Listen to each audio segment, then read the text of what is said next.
sobrang sarap sa pakiramdam na makitang ang tataba na nila. Tapos, nakahanap kami ng good adopter. Takes a lot of time and effort. Ang pusa parang dogs din yan. Nasasanay yan sa routine.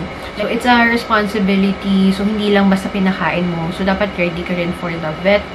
Hay, hindi tayo natatapos, Lazy ko. Oh, ayan. Oh, ayan. Cute ng Lazy, baby.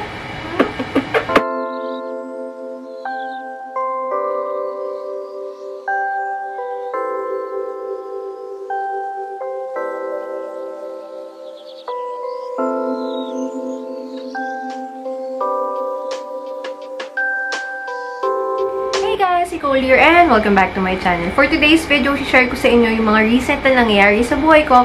Especially na ngayon, may mga bago akong ginagawa like fostering cats. Naglulook din ako for adopters sa mga cats na pina-foster ko. If you wanna know kung ano yung mga, or paano ko nag-foster yung cats, or how do I take care of them and have them be adopted. So, this is Lazy. Ito yung pangalawa sa mga na-fostered na cats and still for adoption siya. So, ayan, si Baby Lazy. Pero later, kwento ko sa inyo kung ano yung mga kwento ng mga foster cats. But before ko ikwento sa inyo or kung ano update or paano mag-foster ng mga cats, i-share ko lang sa inyo briefly lang na doon kasi sa pavilion namin and sa work ko, sa mental, magkakaroon kasi kami ng rotation. So, I've been with my pavilion for a year na and marami akong pinapakain na cats doon sa pavilion namin. So, alam mo yun, nakakasama ko sila sa ward, ganyan. And, recently din kasi, actually, since last year pa, may mga naguhulihan din kasi ng pusa na hindi namin alam kung saan sila nilalagay. Eh, sobrang naawa naman ako. Last 2-3 months ago, nakapag-foster din ako ng dalawang kittens na nakita sa Malabon. And dun talaga ako nagsimula mag-foster. If you've watched or seen my Facebook, ganyan, lagi talaga akong nagpapa-adopt ng mga cats. Pero nito lang talaga ako nag-start na mag-foster kasi before, hindi talaga kaya, alam mo yun, may buntot ng pusa, diba? So, yun nga, hindi talaga kaya na mag-foster ng pusa. But yun nga, no, nakita namin yung dalawang cats na yun. So, tumulong ako to foster the cat until na after more than 1 month, para almost 2 months is, nung tumaba na yung mga cats na yun, yung mga kittens na yun, so, ay may nag-aaway sa gilid ko. So, after na-foster siya, napalaki namin, kasi sobrang liit lang talaga niya before. Tapos, nung pinakain talaga, as in, binus talaga namin na makakain, lumaki, tumaba. Sobrang sarap sa pakiramdam na makitang ang tataba na nila. Tapos, nakahanap kami ng good adopter sa kanila.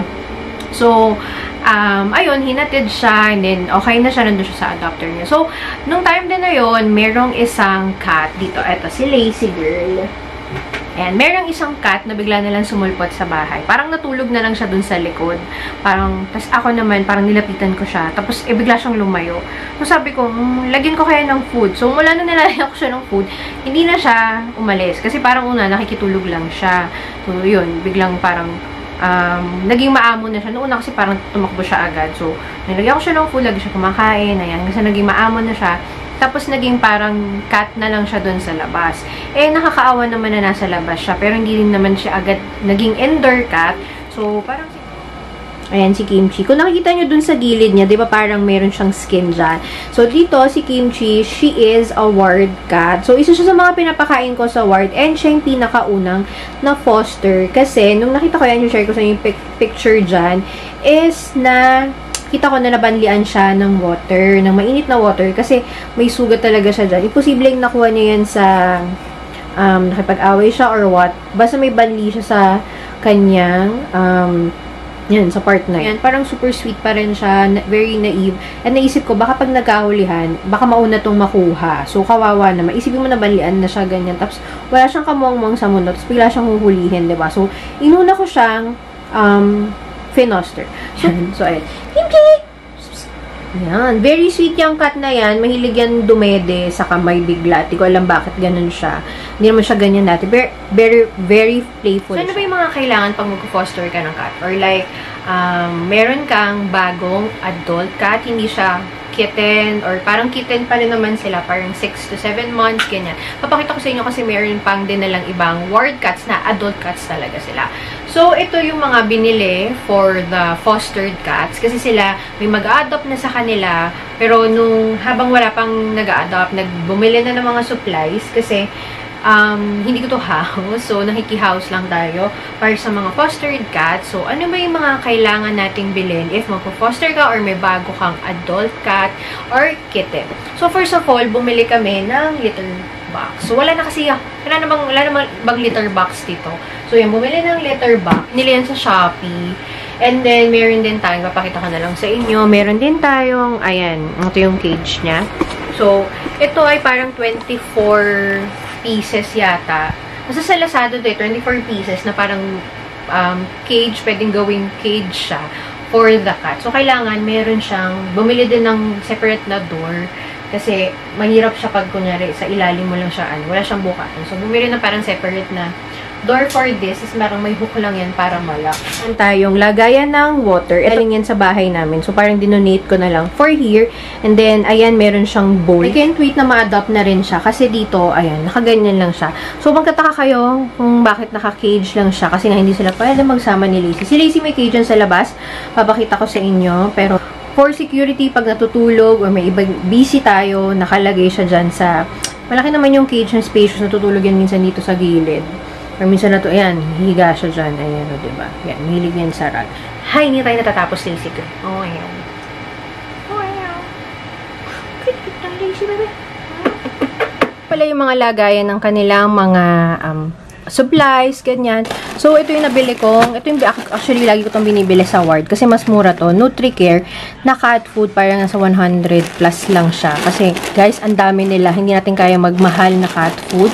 So, ito, supplies nila to at the same time, ibibigay din sila sa mga mag-a-adopt. Kasi usually, pag nagpapa-adopt ako, nagbibigay kasi talaga ako ng supplies sa kanila. Kasi, syempre, parang as a thank you din and help na rin sa kanila na syempre mag-a-adopt sila ng bagong cat. So, bagong, alam mo yun, gastos ulit sa kanila. So, maano ba naman na mag-donate tayo ng mga paunang cat food sa kanila. So, ayan siya. Kaya, kung makita nyo madami, at saka malalakas kasi sila kumain.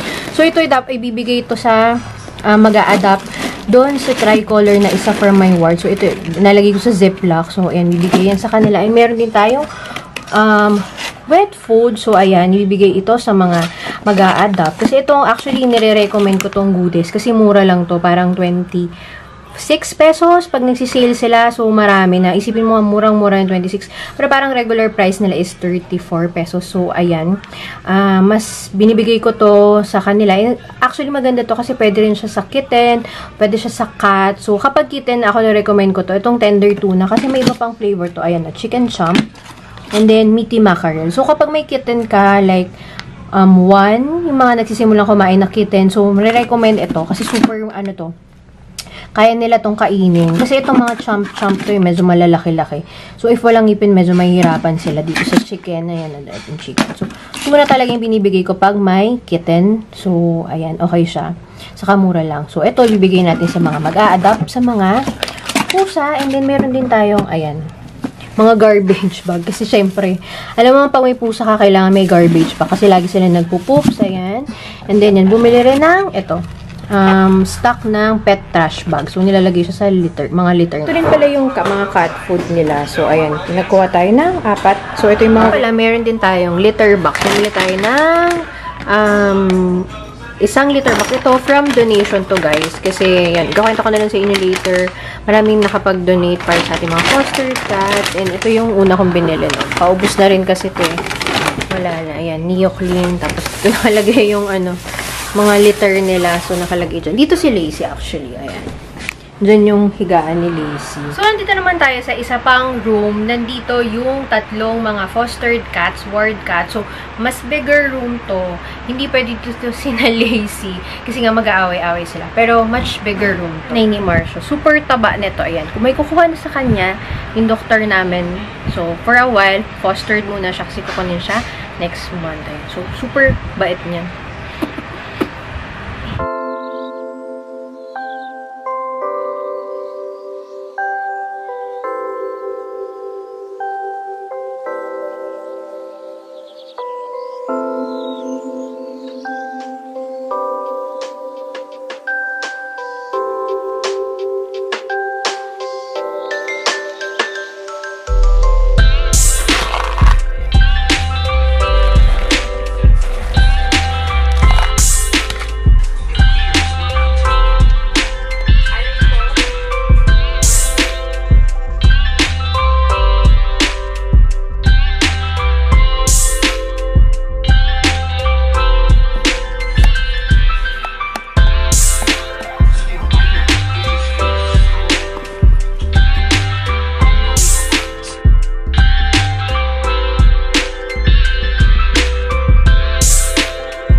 mag-introduce ka ng adult cat sa bahay mo, it's better na alam mong dapat secured talaga yung house nyo or yung room na pagsistayan ng cat.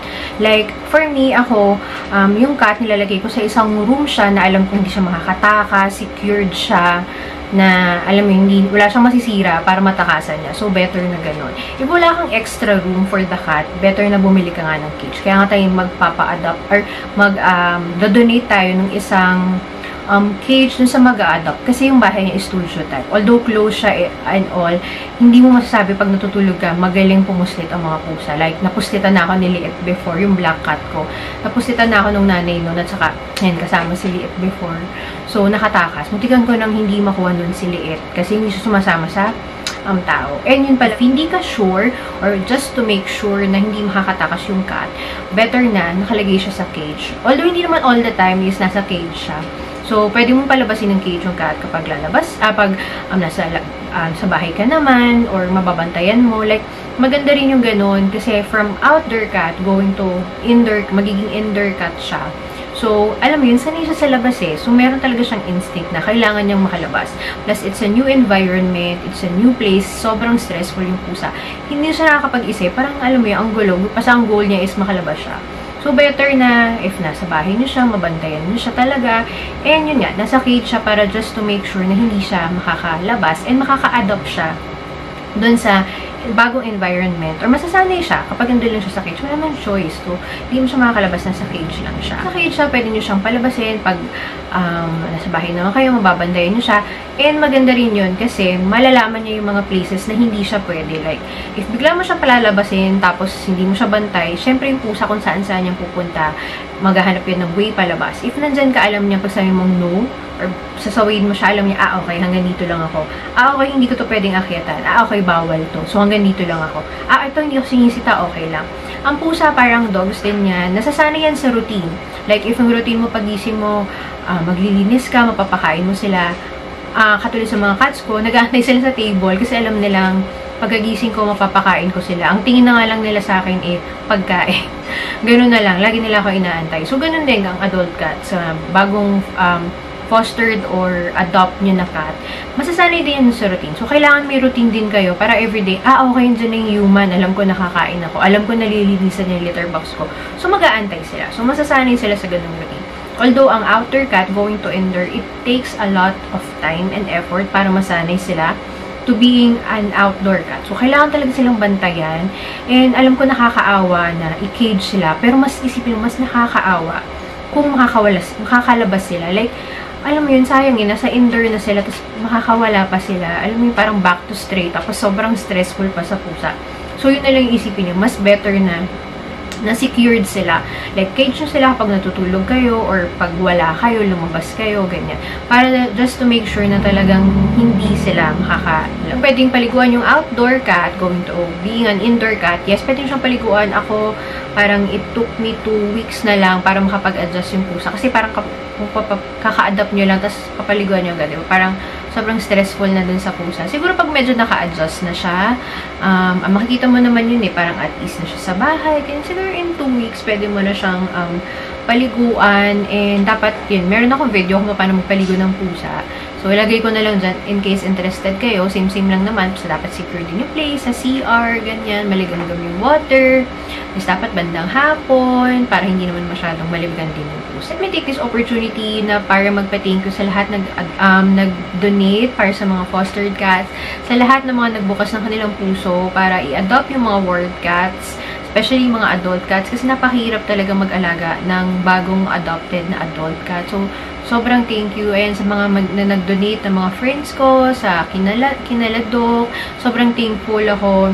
Kasi sobrang laking bagay talaga na, alam mo yun, may katulong ako for the expenses ng cats. Kasi hindi na siya kaya ng sarili kong budget. Kasi sarili ko palang mga pusa, ang gastos na ng mga pusa ko. I have 7 cats of my own. And nakita nyo naman, ang lalaki ng mga pusa ko. Ang lalakas nun kumain, ang lalakas nun mag-litter box. So, ang lakas kong bumili ng cat food and ng litter sun. So, yun pa lang sa kanila, magastos na. Tapos, ito si Whiskey nga, diba? If you all know, yung big cat ko, yung star of the show ko na cat. is meron siyang seizure disorder. Hindi ko pa siya nag-vlog, hindi ko pa siya na-share, pero meron siyang seizure disorder, or to consider seizure disorder, kasi meron siyang monthly seizures. Although, very tolerable naman, so naka-maintenance din kasi siya ng gamot. So, maintenance din, meron siyang monthly check-up. So, alam mo yun, medyo gastos din kasi yun. So, ganun yan, pag mag-a-adopt ka talaga ng cat. So, it's a responsibility. So, hindi lang basta pinakain mo. So, dapat ready ka rin for the vet or pag nagkasakit. Alam mo yun yung ganun, yung mga needs ng cat. Hindi dahil cute lang, gusto mo lang. So, make sure natin na kapag mag-a-adopt tayo ng cat, it is a responsibility, it is a commitment na maalagaan mo or kaya mong alagaan yung cats for the rest of the cat's life. Ayan. So, sobrang thankful ako sa mga nag-donate. Maliit man or malaki, ang laking tulong nun sa akin para matulungan ko din yung mga cats. And sana someday, if magkaroon ako ng maraming pera, magkaroon ako ng facility na rescue, foster ng cats, and makapaghanap ng mga adopters. Kasi so far, marami na rin ako napa-adopt na cats. And so far naman, sobrang mabait naman sila. And then hanggang ngayon nakakapag-update. Okay pa yung mga cats na, okay naman yung mga cats na napapa-adopt ko sana. Sobrang thankful ako sa mga nahanap ko mga adopters na, alam mo yun, at least, itong mga cats na to is mabibigyan sila ng mas magandang buhay kaysa yung nasa labas lang sila. Thank you so much for watching this video. Sana yan natulungan ko kayo pag yung mga iba dyan na mag-adopt pala ng adult cats. And, ayan, say bye-bye na. Bye-bye na, Lazy. So, ayun guys, thank you so much for watching this video. Sana this video is nakatulong sa inyo. If you have any more questions about cats or ano yung pang gusto nyo makitang videos about cats, please let me know in the comment box below. And thank you for watching. Like and subscribe. See you in the next video. Bye!